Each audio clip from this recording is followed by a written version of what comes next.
Assalamu alaikum wa rahmatullahi wa barakatuh, Ridwanullah family. Welcome back to another episode of Ridwanullah TV show. I'm your host, Life and Business Maximizer Hussein Mohamud, working to help you completely maximize your life and business in this dunya and in the akhirah by the grace, will, and for the pleasure of Allah subhanahu wa ta'ala. And in today's episode, I have my brother Jamal here with me. Jazakallah khair for accepting my request to interview you, inshallah. Absolutely. So, how's everything been and how's the family? Alhamdulillah, everything's good. How about yourself? Alhamdulillah, I'm doing well. Alhamdulillah. Alhamdulillah. We had a little bit of discussion before, so we'll try to make it, mashallah, inshallah. Just have a conversation that me, myself, and we can benefit from, inshallah, and hopefully some things that the viewers can take away, inshallah. How does that sound? Sounds perfect. Perfect. Yep. Okay, great. So inshallah, actually, if you just give me a moment, let me start off with just a little bit of Quran, because that's what I normally do on the show, just to kind of set a little bit of tone, and then just kind of build on from there, inshallah.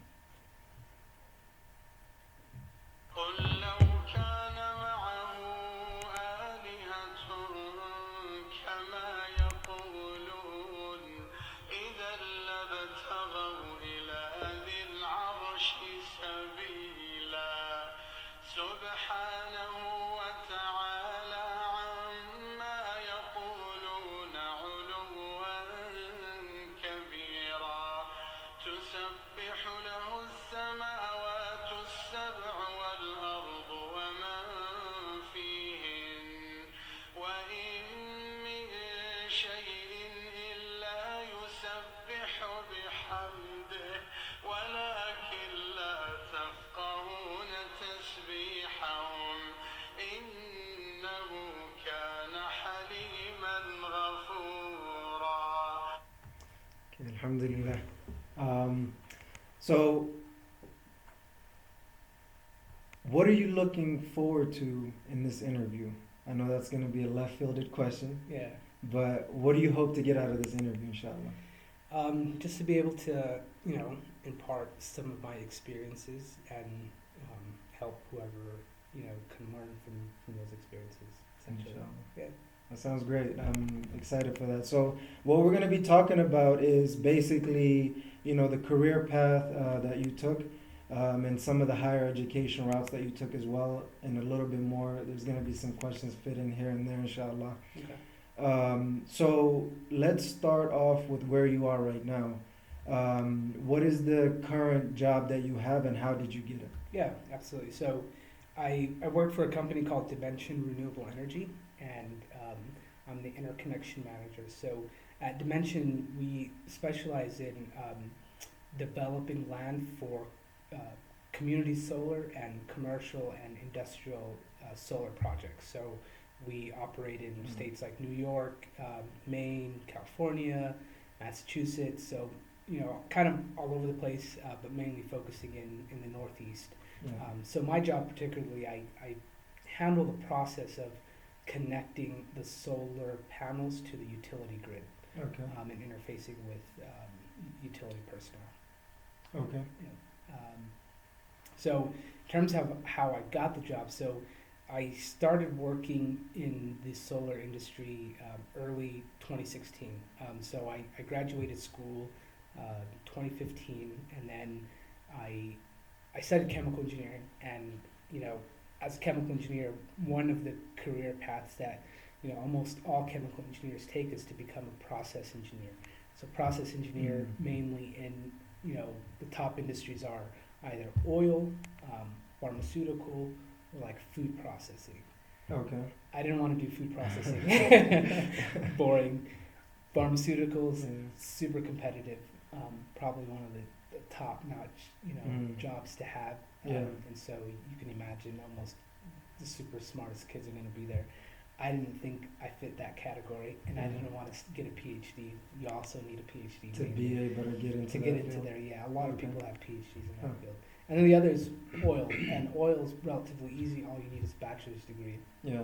And so, ironically, I wanted to go that path because that's what a lot of people have been telling me makes the most money, and I wanted Yeah. to make money. And I applied. I had over 200 interviews. I finally landed a job with the Saudi Arabian company Sabic. This is December 2015. So this is after your bachelor's or after your master's? After my master's. After Yeah, master's, so I okay, went I'm directly following. from bachelor's to master's. Yeah. Got it. And then, so December 2015, I had the job offer from that company. I didn't sign the offer yet because they were supposed to draft it and send it to me. Mhm. 2 weeks after, they called me, Overseas? starting off in Boston. Oh, okay. So Sabic bought GE Plastics after the 2008 recession. GE Plastics was about to go out of business, and Sabic came in and bought them. Okay. So they had a plant in Pittsfield, Massachusetts, Mm. and then they have another one in Houston. Yeah. So the program I was in was a professional development program where I would rotate between Pittsfield, go to Boston, and then Massachusetts. Yeah. And then essentially after that 6-month rotational program, they would allow me to pick where I liked the best. Yeah. So I was really excited for this. The pay was along the expectations that school has set for you, and we were Yeah. talking about Yeah. school always tells you this is what you're going to expect, Yeah. right? Yeah. And then the price of oil tanked, and it tanked drastically. It went under $40 a barrel at that time. And then 2 weeks later, I get a call, and they say, sorry, we have to rescind the offer because we're canceling the entire professional development program. Mm. So at that time, I really had to think deeply about what I wanted to do because Yeah. I knew that I didn't want to do food processing. I didn't want to go into pharmaceuticals and oil. And so I decided to jump into something that I had studied a little bit, Yeah. but not the business aspect of things. Okay. So I knew how, what's the average process for, making solar panels, but not what's the process of installing them. It's completely different. Okay.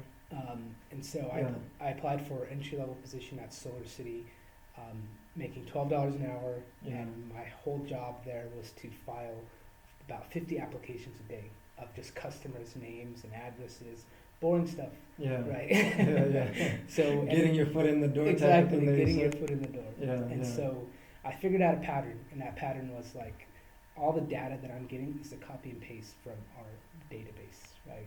Okay. You open your CRM, your Salesforce tool, whatever. Yeah. All the customers' field names are there. All I was literally doing was copying those names and those addresses, putting them in an application, submitting them to the state.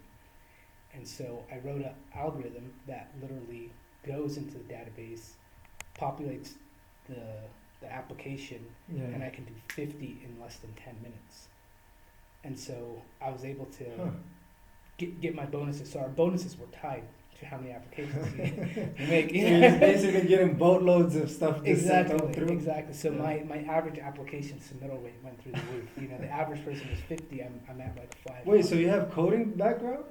I had to teach myself. I had to learn. Just coding algorithms from out of nowhere? Yeah, just watch YouTube videos and watch examples. crazy. Well, while going to school, we would use a thing called MATLAB. And MATLAB is not Yeah, kind yeah. I of remember the yeah. engineering was big on MATLAB. Yeah, it's not Yeah. like your traditional kind of coding, but it It gives gets you the job done. structure. Yeah, It yeah. gives you the structure. So once you kind of understand that structure, Mm. it doesn't matter what language you're coding in, you can learn it. Yeah. Right? If you know what's happening in the background ultimately, if you Yeah. understand that, any language you can learn, it just depends on how much time Mm. you have to dedicate to it. Yeah. And so I taught myself that program was AutoHotkey.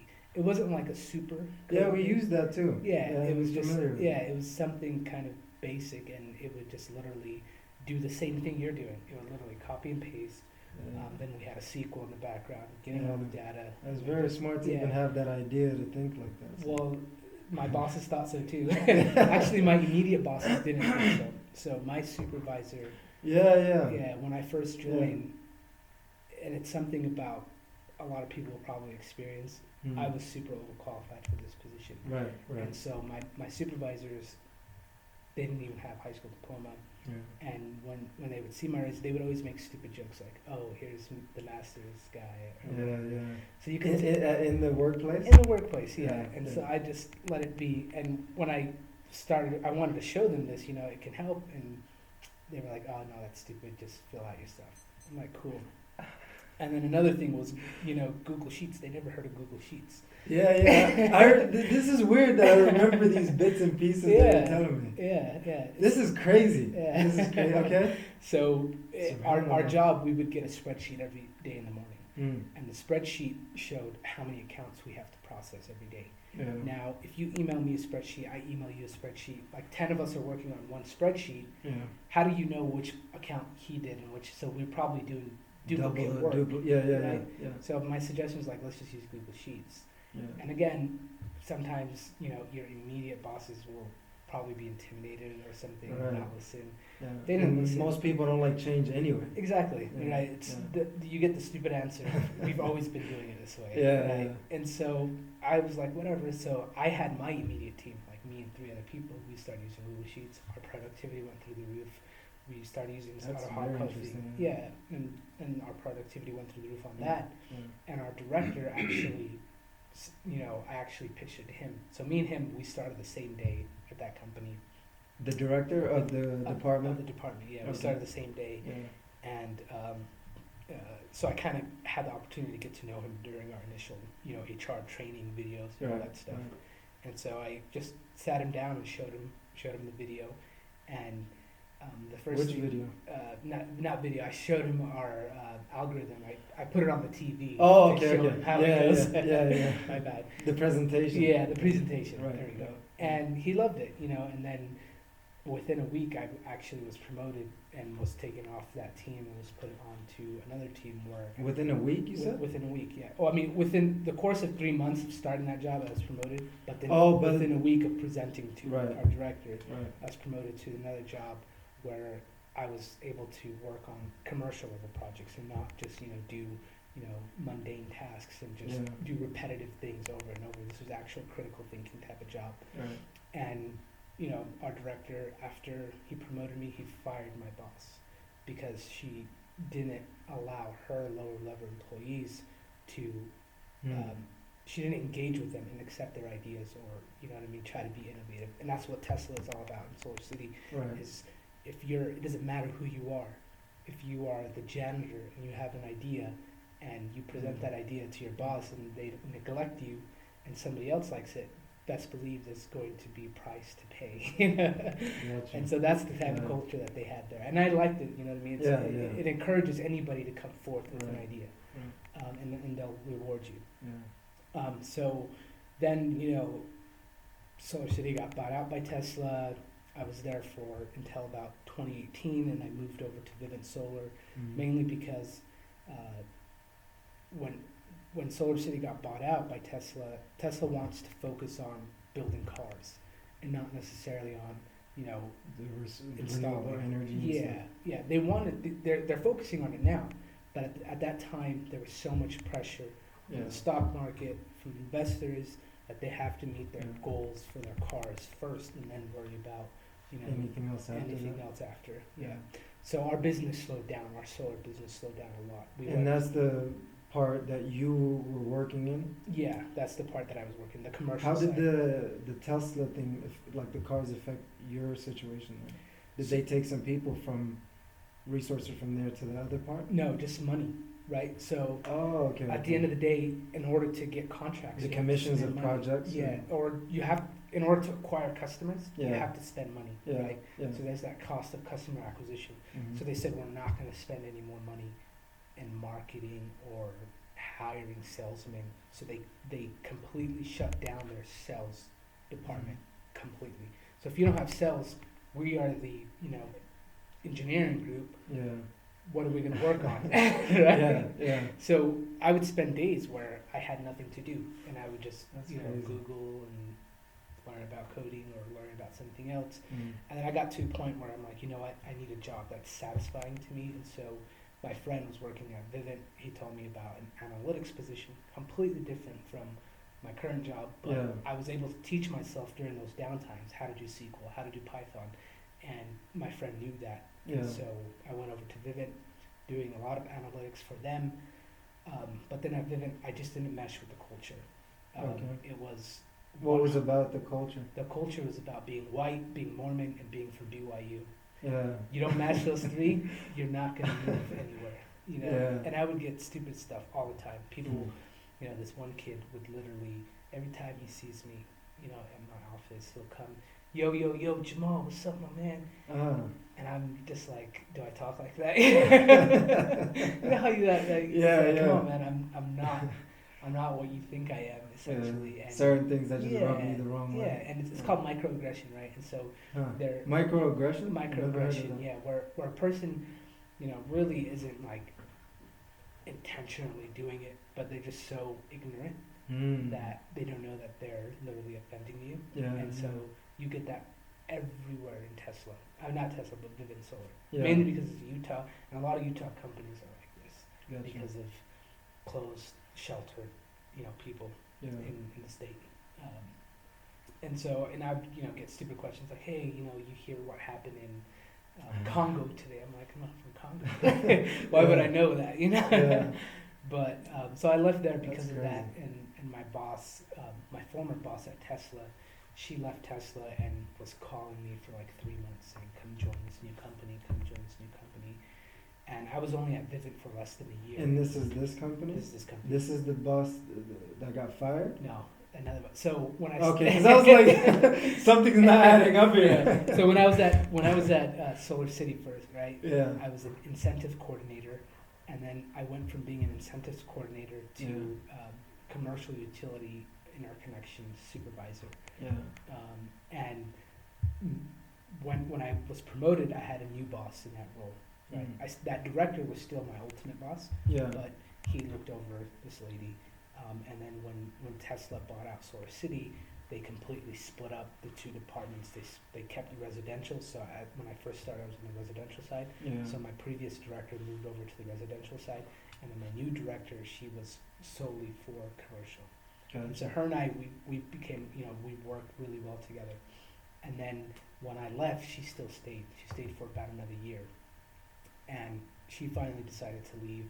And then when she left, she joined this company, Dimension Renewable Energy. Yeah. And, you know, she was building a team. It's a brand new company, startup.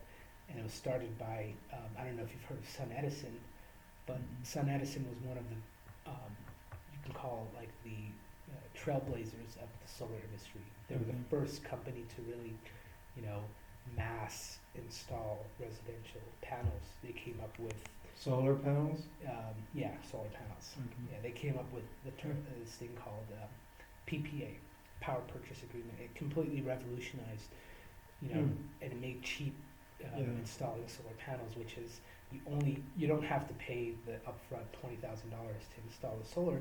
All you have to pay is for the energy that your solar panel produces, which is always going to be cheaper than purchasing energy from the utility company. So when she called me, you know, I finally decided to take her offer, and you know, fast forward, I think almost a year. December will be a year that I'm with this company. It's been intense, but it's been fun. That sounds good, man. It seems like that's something that is in your element, like you said. Yeah, I like it. It's fun. Yeah. So why is it that you like something that is more hands-on, and just like you said with the other job, you kind of had a lot of idle time, but with this job it's a lot more intense and there's a lot more work to do.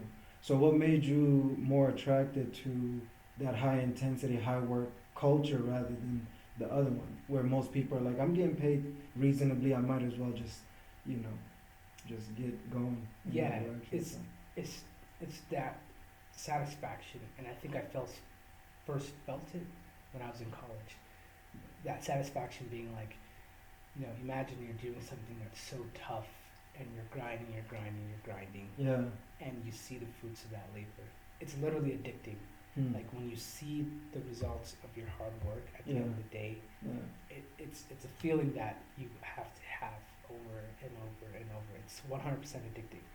And so if you're not getting that right, if you're not put in a position where there are problems that they're hard problems, you have to deal with weird personalities. And trust me, even at my job now, I deal with the craziest type of people. And it's just always a learning experience, you know what I mean? Like, are you going to give up and say, you know, screw this, I'm just going to go work 9 to 5 and call it quits? Or do you really want to build something And that's what I love here, is because it is a startup. I have that opportunity to, if I work hard. Like growing with the company. Exactly. You work hard, you will be rewarded. Right. So that's a great environment to be in. Yeah. How long was the process from the time that you graduated? And it was Columbia University? Yeah. Is that a part of the Ivy Leagues? I wanted to Yeah, yes. What is the Ivy League anyway? I don't know how many schools are in the Ivy League, but I don't know where it came from. Mm. But I guess it's just the set Just of like a distinction type of thing? Yeah, prestigious universities. You have your Harvard, your Stanford, your Cornell. All of these, schools are just termed Ivy League, I guess. That's amazing, man. So what made you choose Columbia? That's the only school I got accepted to. Okay. Yeah, so I applied to 3 schools. I applied to Berkeley, I applied to UT. California? Yeah, California, UC, Berkeley, in California. And I applied to University of Texas, Austin. Okay. Berkeley is super competitive. I just tried to do it, and I didn't get in. UT Austin, there was a technicality, and I didn't care because I got my acceptance from Columbia. And that was actually my first choice. Alhamdulillah, I got exactly what I wanted. And so that's what I was about to ask you. So Columbia was actually your first choice? Yeah, I've always wanted to live in New York, and so I'm like, I didn't even apply to the U because my goal was, if I don't get into, outside of the state, then I'm not gonna pursue a master's. And I was content with that. My father, of course, wasn't. But I was content with it. And I guess that's what matters. Sometimes, your parents might not always know, especially the type of parents we have who didn't grow up here. Right? So although they always want to see your kid you gotta be a doctor, you gotta have a PhD, you gotta have all this. Sometimes we know kind of better, like what the current environment is, and sometimes it's not ideal to have a PhD in, especially with the new way of thinking. Whereas before, so I guess that was the question that was kind of lingering in the back of my head. Do you think getting the master's in engineering, right, electrical engineering or chemical engineering? Do you think getting the chemical engineering degree, master's, helped you get this position, or do you think you could have gotten it without the degree? No, the degree. So here's where a degree is helpful when you're already in a company, right? So when I finished college, or when I finished my graduate degree, I applied to over 500 places. I had almost 200 interviews. Nobody cared that I had a degree from Columbia at that point. At that point, it's what's your experience like, right? And so if I'm paired against a person who, let's say doesn't even have a college degree, but they have more experience, they're going to take the person with experience, because most companies, they want to hire somebody who's good to go immediately. They don't want to take time to train you, unless you apply for a company that has a training program. Right? And that's what I did with one of those companies. But, and the whole reason I even went and took that entry-level position at Solar City was so that, number one, I can get my foot in the door and, build that experience at the same time. I'm able to familiarize myself with the company, know how to use its tools, right? And then when you apply for jobs, when you're already in the company and try to make your way up, that's when your degree starts to help you, right? Like people will say, oh wow, you went to Columbia, whatever, right? And they start to finally notice the things that they should have initially. Exactly. And not that it means anything, right? Not that you go to Columbia, you're better than a person who went to Dartmouth or whatever. It's unfortunately that's the way of thinking, right? That's the way the majority of people think, and so sometimes you got to take advantage of it, and like they think that there is that there is a superiority. difference. Okay. When there's not, at Columbia's engineering program, I would say the University of Utah is a million times better compared to Columbia's. Wow, that's a big statement. And that's the truth. Like if you see some of the resources that the U has compared to the U is ridiculous now. Compared to when we used to go here. Yeah, I mean even when I used to go here compared to like when I went to Columbia, their lab is half the size of our labs. Some of the programs on their computers, they don't even have some of the programs we had at the U. And so it's so the U is underrated. 100%. That's pretty amazing, man. So, I think we're we have like about 5 minutes to wrap up. Okay. Hopefully, sometime in the future, there's a part 2 or 3 or Inshallah. something like that. Yeah, Inshallah. see how many views we get. Back up. Hey, you guys gotta support, inshallah. I think you're just a little bit off the screen. Okay. I'll get off the screen since No, you're good. inshallah. Yeah. I appreciate the time to connect and learn, Yeah, a lot absolutely. about the field that you're in, because, for me, rejection made me into an entrepreneur. Kind of, an aspiring entrepreneur, I should say. So just hearing it from your perspective and just me observing, the path that you took and hearing it firsthand again was very valuable. Hopefully there's, individuals that are watching that can take, some value from that. What other, let's just go to like rapid fire questions and then just kind of wrap this thing up, and then we can kind of call it a day for now, inshallah. What is your advice to somebody who's interested in, number one, building a great career, and number two, the path that you took?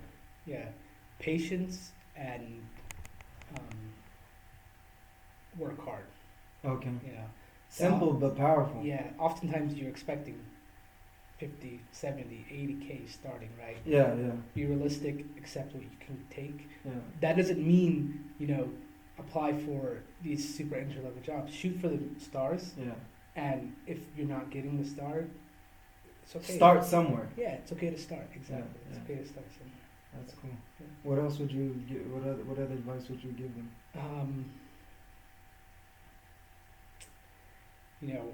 You really got to learn who to, like, when you're in corporate America, it's very cutthroat. So Yeah.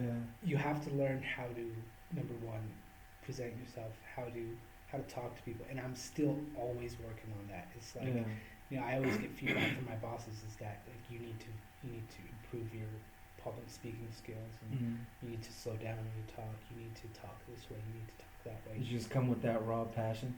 Yeah, sometimes I just spit and it's too fast, you know. And so I'm learning on how to speak more clearly, how to speak more directly. Yeah. It's a process, you know what I mean, and you're always going to be learning. So Yeah. don't learn to take feedback, I guess, would be the other thing. Mhm. Somebody gives you feedback, don't get mad.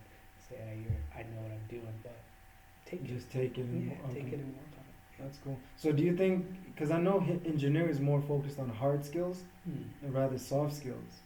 So do you think the engineering is not preparing you with soft skills, or like what would you say about that? Yeah, in my course of studies, no, there was no soft skills preparedness, and ironically, a lot of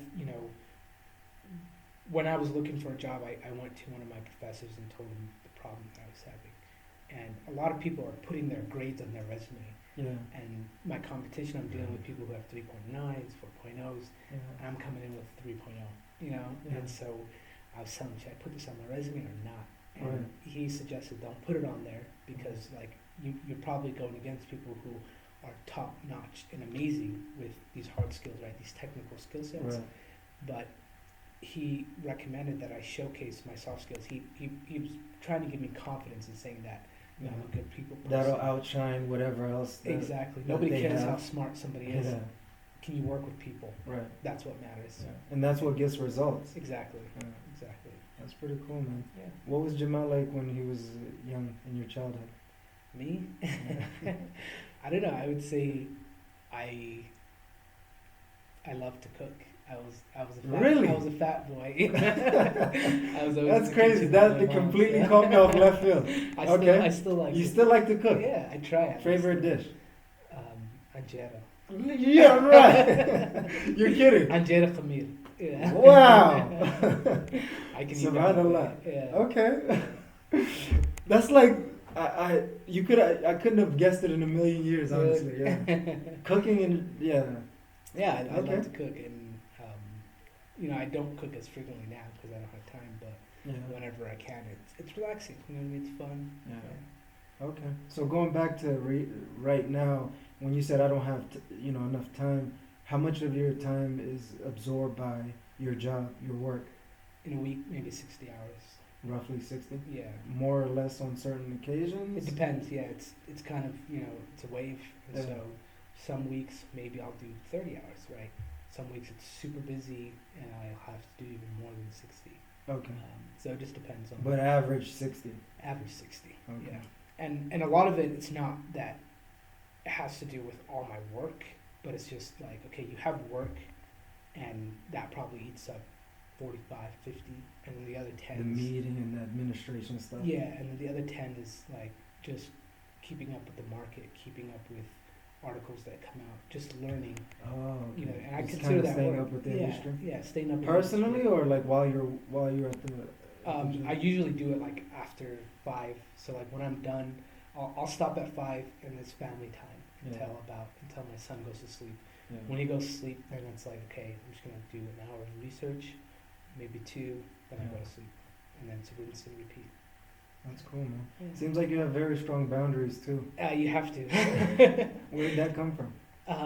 Just Have you been burned before in certain ways, or boundaries in terms of family time, or just because it seems like you have guarded time frames, right? Like Sunday's family time, certain schedules and things like that. Like what gave you that discipline? I just seen a lot of people who are successful, Yeah. but then their kids are garbage. Let's be honest, True, right? yeah. And why is Yeah. that? Because it doesn't matter how successful you are Mm. if you don't take care of your kids. All of that is for nothing, Right. right? Right. And so, what's the point of having all this money, or having success if your children are nowhere near where you're at, right? Right. So if you can spend time with your children, teach them the right thing to do, Yeah. that's our only. If you look at like what's the real purpose of life, right? And I always have that in the back of my head. It's like Uh-huh. I'm gonna die. My real purpose is Akhirah.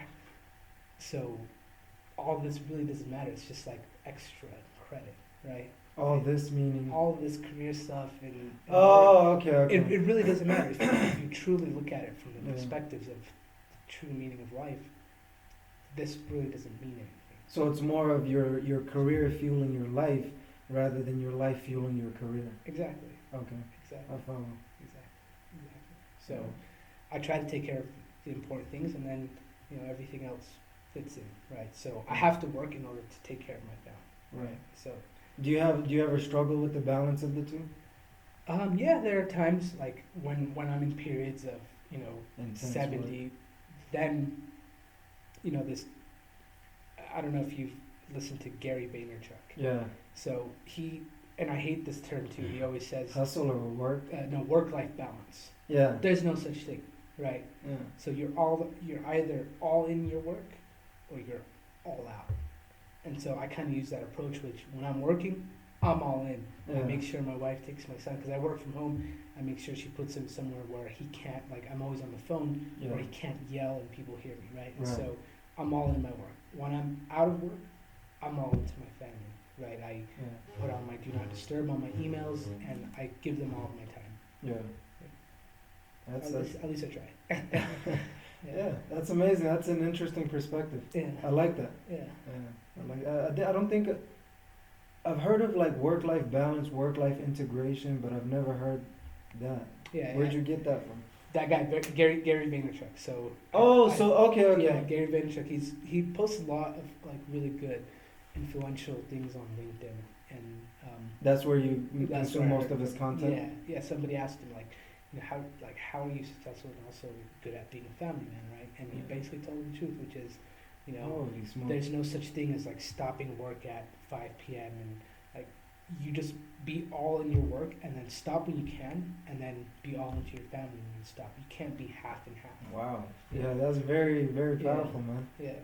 I think that's probably the piece that I was missing, that unknowingly sometimes I was implementing. Yeah. Because there's periods of time where I'm just like super focused on work, career stuff, and Yeah. as soon as I clock out, like I'm 100% with my family. Yeah. You know. Perfect, right? I filling think the it works. containers. Yeah. I never knew that that's what it was, Yeah. but okay. Some people try to say that is work-life balance, but no, I don't. The definition, I guess, of like industry work-life balance is you stop working at 5 and you give it to your family the rest of the day. Yeah. For me, it's not that way. I'll probably stop at 5 or 6. But give- you'll still. I'll work later in the night as well still because I'm still all in. But then when I take a vacation or whatever, I'm not gonna work. Yeah. Yeah. That's interesting, man. That's actually a good topic to kind of dive deeper into, inshallah, probably inshallah. next time. Yeah. What does your future look like? I don't know. Hello, Allah. Yeah. So I'll just try. What do you hope for in your future? I hope that I can. My number one focus is just raising my child right. You know, so I want to see him shine. I want to be able to provide him everything he needs to be the best he can be. You know? So whatever life brings me, I would love to, get into businesses and stuff like that. But that's not my ultimate, I guess, goal in life. That those are just a means to get to my goal, I guess. And so, That's cool.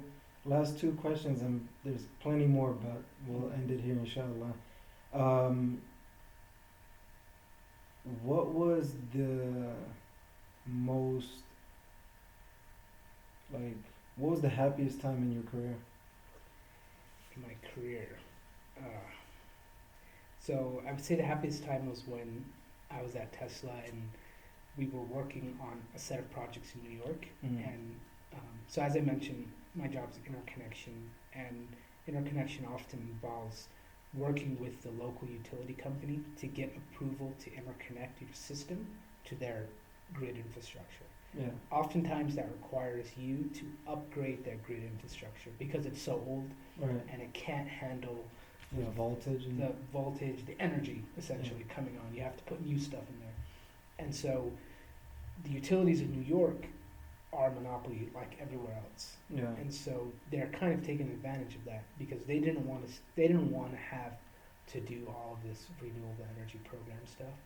And so they put these barriers in between that are ridiculous to me, which is you have to pay almost $1 million and something to interconnect. That completely destroys the project. The project is not There's worth no doing. profitability anymore. Yeah, you're losing money. at that Oh, point. yeah. Yeah. And so we essentially, crafted a technical argument, and we pushed this through the Public Utility Commission, and we were able to save over $11 million on our entire pipeline of projects in that area. And so that definitely elevated me in my career. Once we got that done, a lot of people started recognizing my name, and that's what ultimately led to my job now, which was, people still remember that I was part of that group that led that effort.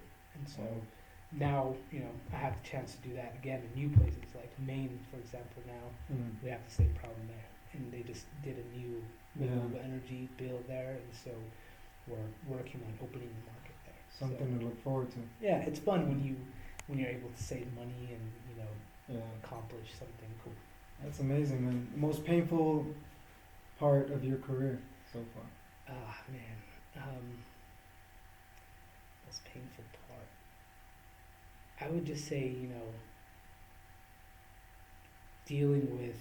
So right now, I'm dealing with a lot of, you can say, BS at my work, and this is gonna go on YouTube. So if I want to keep my job, I won't say anything. But maybe we could talk about another experience, which is, I don't know, just so while I was at Tesla, I had a major problem of working with an individual who is constantly just trying to show off. You know what I mean? And this lady, she knew she was my counterpart. My focus was to do East Coast. She was to do West Coast. And whenever we have meetings, everybody in the group except her wants it to be a productive meeting. It's an hour of our time. We could be doing other things, but it's just always hijacked. The meeting's always hijacked by this one individual, and we can never get things done. And so, in addition to not having, enough projects in the pipeline at Tesla, she was the other reason why I left. Which was I want to stay here. I love telling people I work for Tesla. I love having that brand on my CV or whatever. But it was a tough decision to make because of people in the organization. So Last advice for catapulting your career. Like if you could just give one advice to Yeah. catapult your career, what would it be? Patience. Patience. It circles back to patience. Patience. Jazakallah khair. That's Appreciate it. the time, brother. Yeah, Jamal. thank you. for Really, having really me. I appreciate it, man. Yeah, This is an awesome conversation. You know, Yeah, it's it's good cool. to kind of gain your experience and knowledge and soak that up. So definitely appreciate it, man. Yeah, thank you for having me. Very valuable. Yeah, Very thank you. valuable. Jazakallah khair. So that's pretty much it. Ridwanullah Maximizers usually have a lengthy close, but I'll just end it here. Bi-idhnillahi ta'ala. Jazakumullahu khair. Show your love and support to my brother Jamal as well. He's been very candidly sharing a lot of value with you guys as well. Thank him for the things that he's given you and share some of the valuable insights that he's given you, because patience is timeless. Hard work is another thing that I picked up. What else? Just not being afraid to kind of put yourself out there too. Yeah. So it's very important, and just leave those in the comments below. Really, really appreciate it. Until next time, never give up on completely maximizing your life and business in this dunya and in the akhirah by the grace, will, and for the pleasure of Allah subhanahu wa ta'ala.